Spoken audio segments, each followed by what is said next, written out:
Manchester United 3, Southampton 1. So now I have gone in my last video spoken about the greatness that Ahmad, the impact that Ahmad has absolutely brought to Manchester United. But today I'm going to go into right now in this video, I'm going to say the first things first. Ahmad, you beautiful kid. I absolutely appreciate what you have done. This game, you were the single person that decided that we were not going to lose this game no matter what. And I thank you. I want every game there's somebody that reminds the team that we are better than this. And today, you were the one. Ahmad Diallo.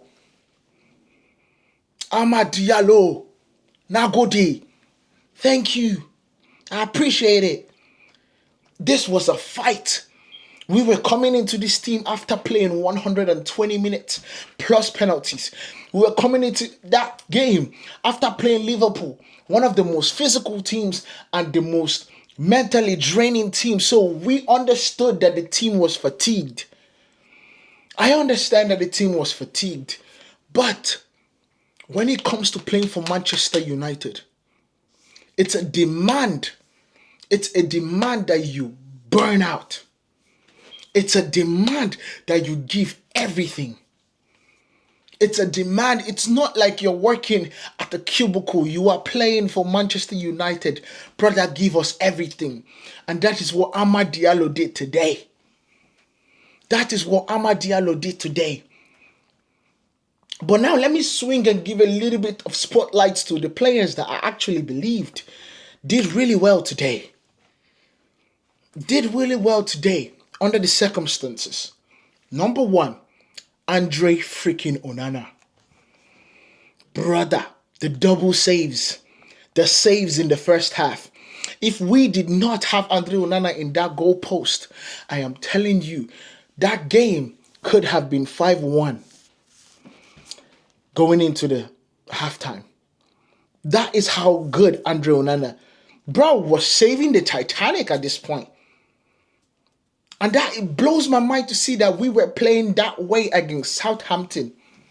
That is currently the worst side to play in the Premier League. 6 points in 20 games or 21 games now.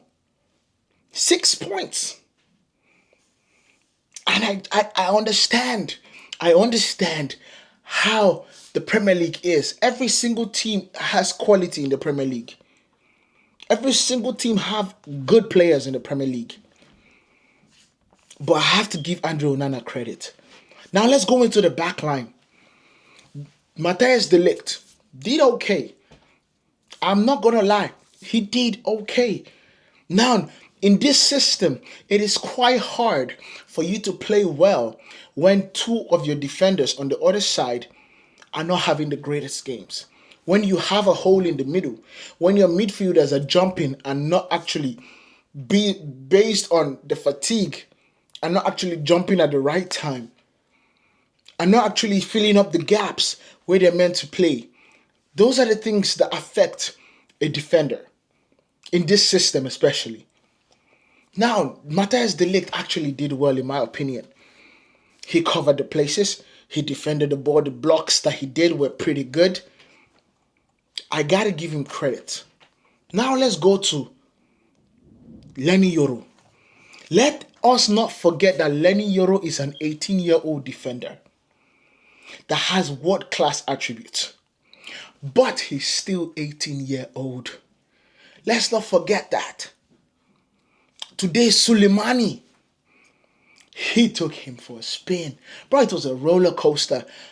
Leny Yoro looked like he was wearing muffs, but I am okay with understanding that this is a baptism of fire. This is a welcome to the Premier League. This is a standard that you have to understand that you need to be able to catch up to. And this is a teaching, basically, a teaching event. I am okay with him playing like this. Now I'm glad that we did not actually lose the game because that would have compounded on the way he played. And this is why when we brought in young players in the future, when we were actually winning, they could make mistakes because every other person will bail them out. The team in general will bail them out. And that is what we did for Lenny Yoro today. Now let's go to Martinez. I don't have a problem. I don't have a problem. The only thing I have to say is we have a big problem in terms of defending set pieces. Last season, we had the likes of Rafael Varane, if I'm not mistaken. We had the likes of McTominay. And in the previous seasons, we had the likes of Lukaku, Ibrahimovic. What I'm basically Matic, Fellaini at some point. What I'm basically describing is that we had tall players. Tall players that are strong and actually able to go for the ball. Now, if we have the likes of Martinez in the centre-back position, we need to be able to balance the team in a way that either the centre forward is tall enough and good enough in the air, that he's able to do a bit of defensive duties in the defense during set pieces, or we need to figure something out. Systems, they need to create something that Martinez is not marking in the middle of the 18-yard box. Let's not act like Martinez is a 6'3" person. He is 5'10", and we need to recognize that he does not have the hops. He uses his brain, which I have to give him credit for, during the duels in the rest of the game, where he can put his body and actually gain momentum, or he can gain advantage, or he could come with momentum. In the set piece, you are standing in one place, making sure, looking at the ball and also looking at the man, making sure that the man doesn't come across. And if you don't have that extra advantage to you based on your height, the person running also has an advantage with momentum, so he's going to leap higher. And that is why that's a problem. That is why we are having problems in the set piece, because Southampton has not scored a set piece in the entire league. But today they did. And that is the problem. That is absolutely a problem. Now in the midfield, because I'm not going to, let me go into the wing back. Mazraoui played a different position. Did not have the best of games. I understand. He was playing in the positions where Diblin was. I understand. I don't want to even go into deep into that. The defense is not the problem. I think we have a stable defense. Now let's go to a place that I feel that was a problem. And that place is the midfield. The double pivot. Now the double pivot when we are playing against Liverpool, Arsenal, Manchester City absolutely works, because we have people that can carry the ball and break through a system, you understand, in Kobe Mainoo, and have he has the strength to take the ball, break two players and take the ball, but he has not developed his deep line playmaking yet. That's the key. When you're trying to beat a team that has a system or has the defensive instructions of actually sitting back when the opponent has the ball, you need somebody that is a deep line playmaker. You need someone. Now, Kobe Mainoo will grow into that, because I think he has the ability to. But for right now, because this is Manchester United, we need to bring competitions. A deep line playmaker is needed, because both of them, Ugarte and Kobe Mainoo, are not deep line playmakers. Now, I'll have to give Ugarte credit, because there was a pass to Bruno that was just filthy. Dude was facing this way, but understood that Bruno was making a run and bent that ball, and the chance came to Garnacho, but Garnacho absolutely missed it. We need a deep line playmaker, and we need to absolutely get Mainoo to start working on that. Start working on breaking the lines from deep. That is why Amorim, when Menu is not playing, takes Bruno back there. Because Bruno has the ability to. But then when you take Bruno back there, then there is nobody doing it in the number 10 position. And that is the problem. Because when you have a deep line playmaker, then he is able to dictate play. He's able to break 2-3 lines before we get to the 18-yard box, therefore giving us space behind the low block, therefore giving us space behind. That is what we need in the midfield. Now, that is the reason why I believe he hooked both of them. Now, that was the genius of Amorim, because he understands that he has a deep line playmaker in the bench. But the truth about the deep line playmaker on the bench is that there is no legs. When the ball is coming back transitional defense-wise, there is no legs. So do you understand what I'm talking about in this situation now? Eriksen and Toby Collier was absolutely mind-blowing because Toby has the legs. He's youthful. Eriksen has the deep line play. And that is what gave us the second goal. And that is what gave us the third. No, not the third, but the second goal, which was the most important in this situation.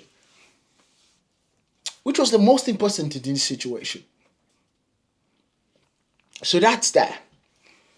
Now let's go into the number 10 position. It was Bruno and Garnacho.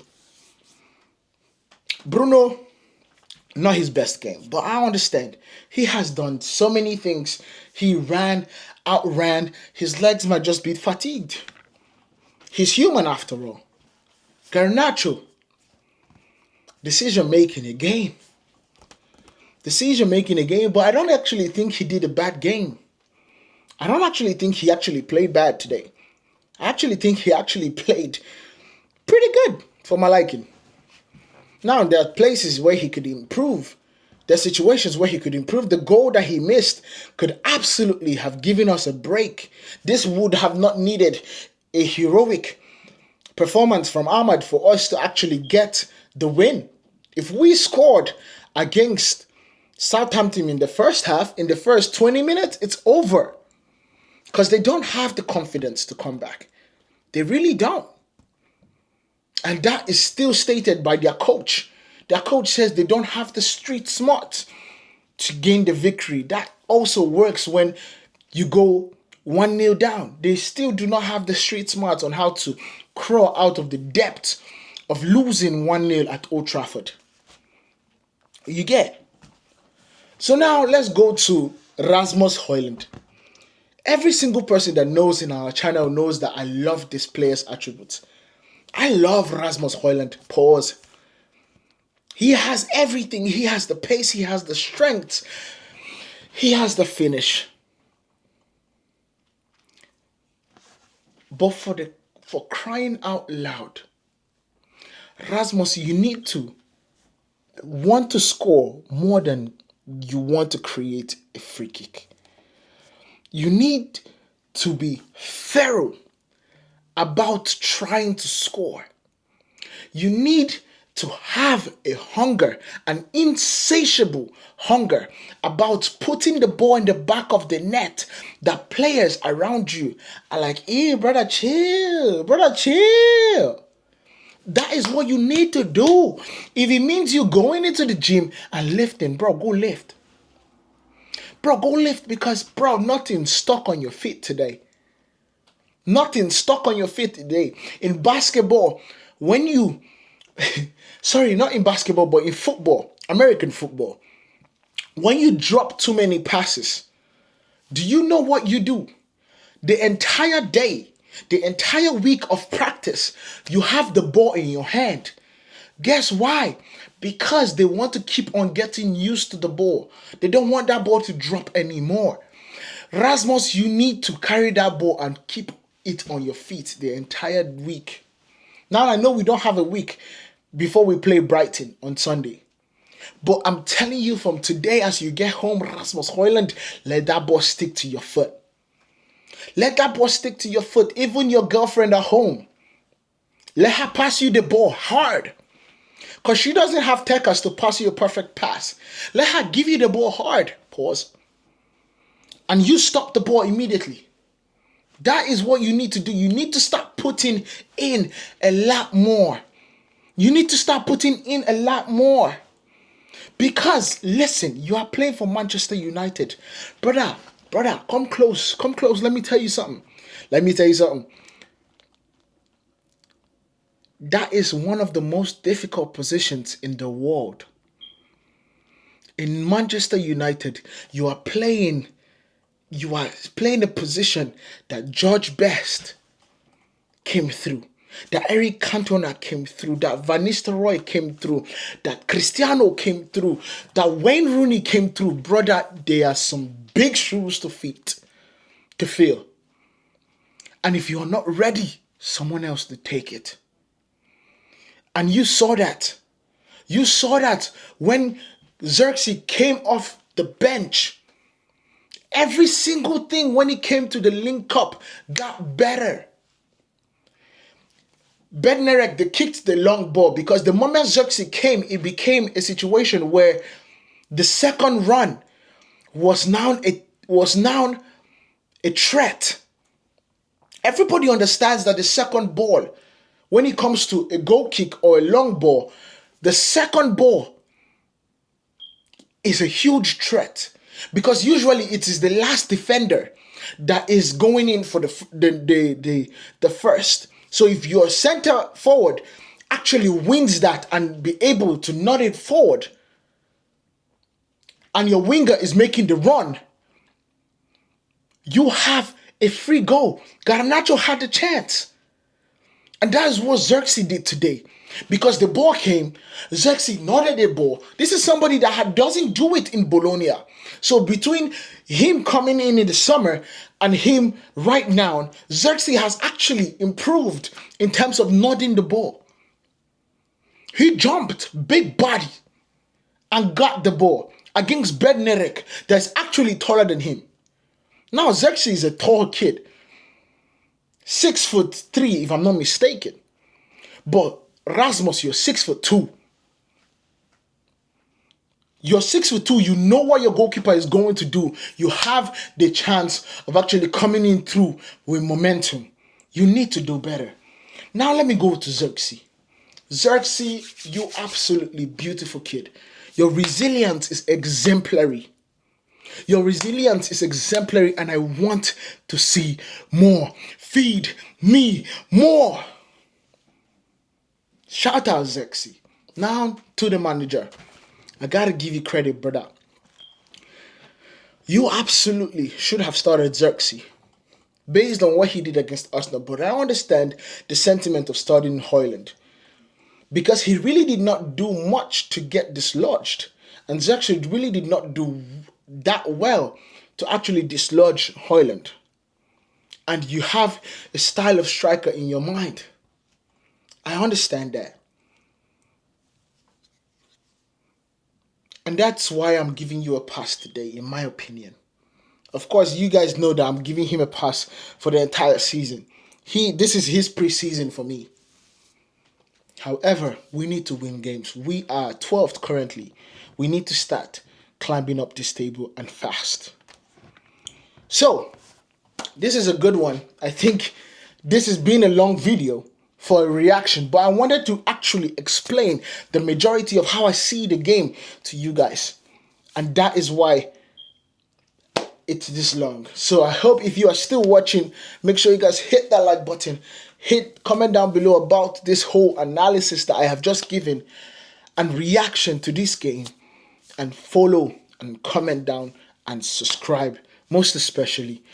Thank you guys for watching. I hope you enjoyed this. I'll see you guys in the next one. Peace.